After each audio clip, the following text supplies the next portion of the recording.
నమస్తే, welcome to 99 TV. Bengal స్వరూపం స్వభావం రెండూ మారిపోబోతున్నాయి. ముఖ్యమంత్రి శువేందు అధికారి ఢిల్లీ వచ్చి ప్రధానమంత్రిని కలిసిన తర్వాత, అలాగే వివిధ అభివృద్ధి పథకాలు, డెవలప్మెంట్ యాక్టివిటీస్తో పాటు వెల్ఫేర్ స్కీమ్స్ని ఎలా మమతా బెనర్జీ నిలువరించింది, వాటిని తిరిగి ప్రారంభించడమో పునరుద్ధరించడమో వీటి మీద ఫోకస్. అండ్ ఆవిడ చేసిన అరాచకాలు, అకృత్యాల చిట్టా అంతా కూడా తీసుకెళ్ళి ప్రధానమంత్రి దగ్గర పెట్టారు. వాళ్ళకి తెలియదు కాదు, బట్ ఏంటంటే ఒక ముఖ్యమంత్రి హోదాలో ప్రధానమంత్రికి ఆయన అందజేశారు. బెంగాల్ని పూర్తిగా ప్రక్షాళన చేసే కార్యక్రమం, అంటే ఒక రకంగా శుద్ధి చేసే, చీపురు పట్టి ఊడ్చే కార్యక్రమం చేస్తున్నాడు శువేందు అధికారి. టఫ్ టాస్క్, ఆయనకు ఛాలెంజెస్ చాలా ఎక్కువ ఉన్నాయి. ఇంకో 2 ఏళ్లలో మళ్ళీ పార్లమెంట్ ఎలక్షన్స్ కనుక వెళ్ళే పని అయితే ఈ లోపల ప్రూవ్ చేసుకోవాలి. ఆయన బెంగాల్లో విజిబుల్ డెవలప్మెంట్ చూపించాలి, దాని మీద కూర్చున్నాడు ఆయన. సో ఏమేం చేయాలనుకుంటున్నారు, ఏమేం చేయడానికి ప్రతిపాదనలు ప్రధానమంత్రి ముందు పెట్టారు, కేంద్ర ప్రభుత్వం ఎలాంటి సహాయం అందజేస్తుంది, వీటన్నిటి మీద సమగ్రంగా వివరించడానికి మనతో ఉన్నారు political analyst and senior journalist Suresh Kochattil గారు. పూర్తిగా ఇలాగా చీపురు పట్టుకుని ఊడ్చేస్తున్నట్టున్నాడు బెంగాల్ ఆయన. అంటే మీరు సిపిఎం 34 సంవత్సరాలు వాళ్ళు పరిపాలించింది, 15 సంవత్సరాలు మమతా బెనర్జీ చెప్పారు. అంటే ఆల్మోస్ట్ 50 సంవత్సరాల మిస్రూల్ని క్లీనప్ చేయడం అంటే చాలా డిఫికల్ట్. సిపిఎం జ్యోతిబాసు బుద్ధదేవ్ భట్టాచార్య చేసిన అక్రమాల కన్నా మమతా బెనర్జీ చాలా ఇంకా ఎక్కువ అక్రమాలు చేశారు అక్కడ. ఆ టైంలో మనకు టెలివిజన్ ఎక్కువ లేకుండా, ఇప్పుడు టెలివిజన్, సోషల్ మీడియా వచ్చిన తర్వాత ప్రతి అటాక్, సిటిజన్స్ మీద జరిగిన అటాక్ కానీ, పోలింగ్ బూత్లో జరిగిన అక్రమాలు కానీ, ఇదన్నీ బయటకు వచ్చిన తర్వాత మనం చూస్తున్నాం అక్కడ ఏం జరిగిందని. ఒక చిన్న ఉదాహరణ ఇస్తాను మీకు. మొన్న అంటే 3 రోజుల క్రితం కలకట్టాలో ఒక ఏరియాలో ఉన్న ఈ రిక్షా అని ఉంటుంది, మన దగ్గర లేదు ఇక్కడ, ఢిల్లీలో మీరు వెళ్తే కనిపిస్తుంది. బేసిక్లీ నార్మల్ రిక్షాని, మాన్యువల్ రిక్షాని ఈ రిక్షాగా కన్వర్ట్, బ్యాటరీ పెట్టి నడిపించుకుంటారు. అది కాకుండా ఆటో రిక్షా డ్రైవర్స్ అందరు కలిసి ఒక పెద్ద సంచిలో నోట్ల కట్ట తీసుకొచ్చి అక్కడున్న బీజేపీ ఎమ్మెల్యేకి ఇచ్చారు. ఆ ఏరియాలో ఉన్న, కలకట్టాలో ఉన్న ఒక ఏరియాలో ఉన్న ఎమ్మెల్యేకి ఇచ్చారు. ఆయన స్టన్ అయిపోయారు, ఇదేంటని అడిగితే ఇది కట్ మనీ అన్నారు. ఇది కాన్సెప్ట్ చాలా కామన్ బెంగాల్లో. కట్ మనీ అంటే మీరు ఏ బిజినెస్ చేసినా కానీ దానిది ఒక 10%, 15% అక్కడున్న లోకల్ లీడర్స్కి ఇవ్వాల్సి. ముందు సిపిఎం ఉంటే తర్వాత టీఎంసీ లీడర్స్.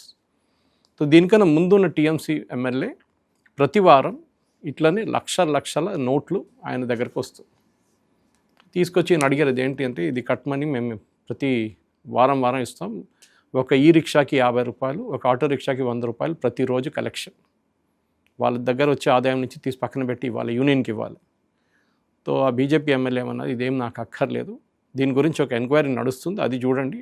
ఎందుకంటే ఈ డబ్బులు ఎక్కడైనా వెళ్ళుంటుంది కదా, ఈ డబ్బులు సంపాదించాడు, ఇంట్లో పెట్టుకున్నాడో, బంగారం కొనుక్కున్నాడో, ల్యాండ్ కొనుక్కున్నాడో, ఎలక్షన్ మీద ఖర్చు పెట్టాడో అన్నీ బయటకు వస్తుంది. మీరు తీసుకెళ్ళి మీరు రిటర్న్ చేయండి ఎవరెవరు కలెక్ట్ చేశారు. కాదు అది డిఫికల్ట్ అంటే మీరు పని చేయండి, మీ దగ్గర ఉన్న ఒక యూనియన్ ఉంది కదా, దానికి ఆ ఫండ్లు వేయండి. ఎవరైనా రేపు ఆటో రిక్షా డ్రైవర్, ఈ రిక్షా డ్రైవర్కి ఏదైనా హెల్త్ ఇష్యూ వస్తే, ఏదైనా వస్తే వాళ్ళకి సహాయం కోసం పనికి వస్తుంది. సరే అని చెప్పి వాళ్ళు తీసుకెళ్ళారు. ఇది ఒక్క ఎగ్జాంపుల్, ఇట్లాంటి వందలాది ఎగ్జాంపుల్స్ ఉన్నాయి. అక్కడ నేతాజీ సుభాష్ చంద్రబోస్ ఇల్లు రెనోవేట్ చేయడానికి సిమెంట్ కావాలంటే ఈ టీఎంసీ వాళ్ళ ఏజెంట్లు ఉంటారు. మీరు కలకట్టాలో మీరు ఒక ఇల్లు కడుతున్నారు, ఇసుక, ఇటుక, సిమెంటు అన్నీ కావాల్సి వస్తుంది, పెయింట్ అని. ఏమీ మీరు షాప్ నుంచి కొనలేరు. షాప్ నుంచి కొంటే మీరు దాని నుంచి 10%, ఆ బిల్లింగ్ అమౌంట్ 10% టీఎంసీ లోకల్ కౌన్సిలర్కి ఇవ్వాలి, లేకుంటే లోకల్ నేతాకి ఇవ్వాలి, వాళ్ళ ఏజెంట్లు వాళ్ళు. ఇట్లా అక్కడ కోర్టు సంపాదించారు లాస్ట్ 15 సంవత్సరాలు. ఇప్పుడు మొత్తం ఆపేశారు కంప్లీట్గా. కాకుండా దీని మీద పెద్ద ఎంక్వైరీ నడుస్తుంది, ఎవరెవరు ఎంత సంపాదించారో. అభిషేక్ బెనర్జీకి ఆలోచించండి, 18 ప్రాపర్టీలు ఉన్నాయంటే ఆయనకి ఇల్లీగల్గా ఎంత ప్రాపర్టీ ఉండొచ్చు. ఒక ఉద్యోగం కూడా లేదు ఆయనకి. Only qualification for him is Mamata Banerjee nephew, అంతే, ఇంకేం లేదు. ఒక డిఫాక్టో చీఫ్ మినిస్టర్ ఉండే, ఆయన కాన్వాయ్లో 12 వెహికల్స్ ఉంటుండే, ఆర్డినరీ ఎంపీ. ఆలోచించండి, ఇది వీళ్ళు చేసిన, బెంగాల్లో చేసిన ఇన్ని సంవత్సరాలు మనకి out of sight out of mind మనం వింటూనుంటాం, కానీ అక్కడ ఏం జరిగిందనేది మనకి ఎవరికి తెలియదు. మన్రేగాకి నాకు డబ్బులు ఇవ్వలేదు, పిఎంశ్రీకి డబ్బులు ఇవ్వలేదని మమతా బెనర్జీ పదే చెప్తుంటాను. మీరు మన్రేగాలో ఆడిట్ చేయలేదు, మీ ఫిగర్స్ మీరు ఆడిట్ చేయకుండా మీకు డబ్బులు ఎట్లా ఇస్తారు? ఇప్పుడు నిన్న శువేందు అధికారి ఫస్ట్ టైం స్వేరింగ్ ఇన్ చేసిన తర్వాత ముఖ్యమంత్రి పదవి ప్రమాణ స్వీకారం జరిగిన తర్వాత ఫస్ట్ టైం ఢిల్లీకి వచ్చారు. రాజ్నాథ్ సింగ్ కలిశారు, మిగతా మినిస్టర్స్ అందరినీ కలిశారు. దాని తర్వాత ప్రధానమంత్రిని కూడా కలిశారు.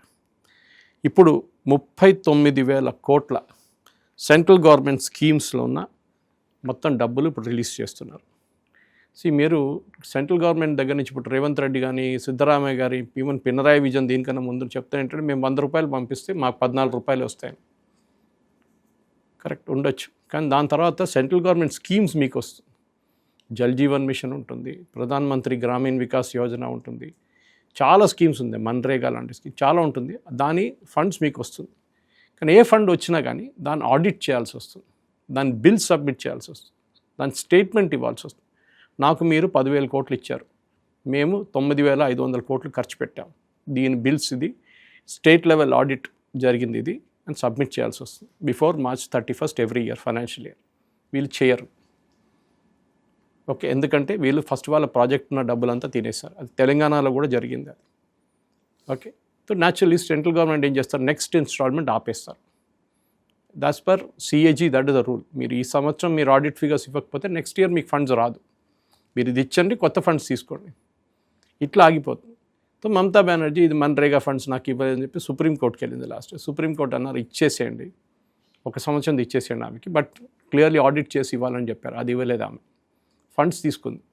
ఇదంతా TMC ఏజెంట్ ప్యాకెట్లకి వెళ్తుంది. ఇది మన్రేగా ఫండ్స్ కూడా, మన్రేగా ఫండ్, ఎందుకంటే అంతా ఫేక్ బెనిఫిషరీస్.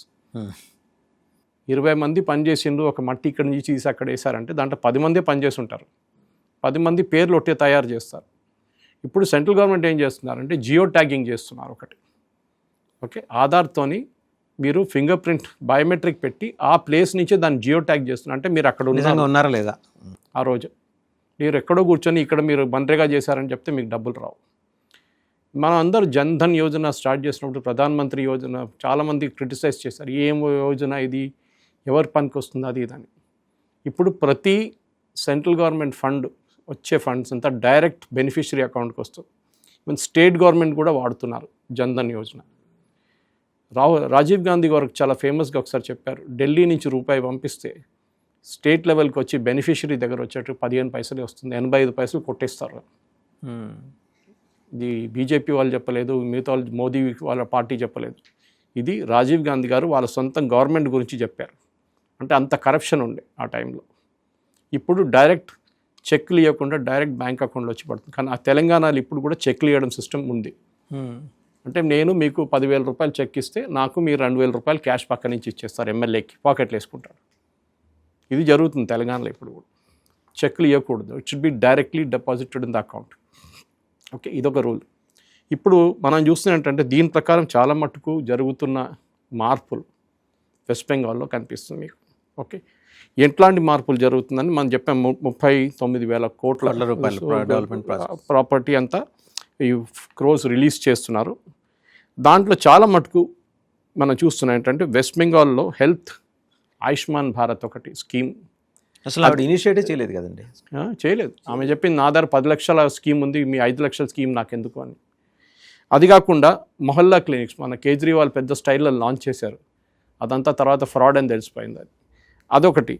అది కాకుండా ఇప్పుడు జీరామ్జీ అని చెప్పి మన్రేగాని రీనేమ్ చేశారు చూడండి, అది కూడా జూలై 1వ తారీఖు నుంచి మొదలవుతుంది. 125 రోజుల ఎంప్లాయ్మెంట్ రూరల్ హౌస్ హోల్డ్స్కి ఇవ్వబోతున్నారు. అది కాకుండా ఆయుష్మాన్ భారత్ ఆరోగ్య మందిర్ అంటే వెల్నెస్ సెంటర్స్ ఆయుష్మాన్ భారత్ కింద వస్తున్న స్కీమ్, ఇది కూడా రావబోతుంది. దీనికి ఉన్న గైడ్లైన్స్ కానీ దీనికి ఉన్న చాలా మటుకు ఇదన్నీ నడుస్తుంది.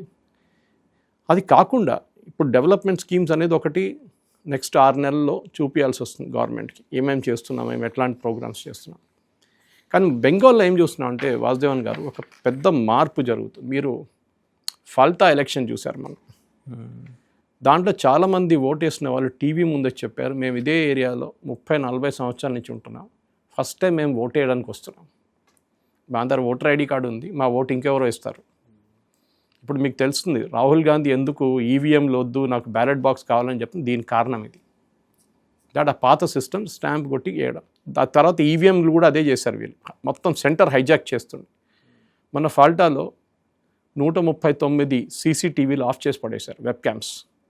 ఫస్ట్ ఫేజ్లో ఆఫ్ చేసి పడేస్తే అప్పుడు రీపోలింగ్ ఆర్డర్ చేశారు ఎలక్షన్ కమిషన్. ఏం జరిగింది ఈసారి? టీఎంసీ క్యాండిడేట్ అసలు రాలేదు, వాడు విత్డ్రా చేసుకున్నాడు. జహంగీర్ ఖాన్ అంటే పేరు ఉందనుకోండి, అంటే లాస్ట్ డేట్ అయిపోయింది కదా, దాని తర్వాత విత్డ్రా చేస్తే మీ పేరు ఉండిపోతుంది అక్కడే. ఒక్క జెండా కూడా లేదు టీఎంసీది ఫలితాల్లో.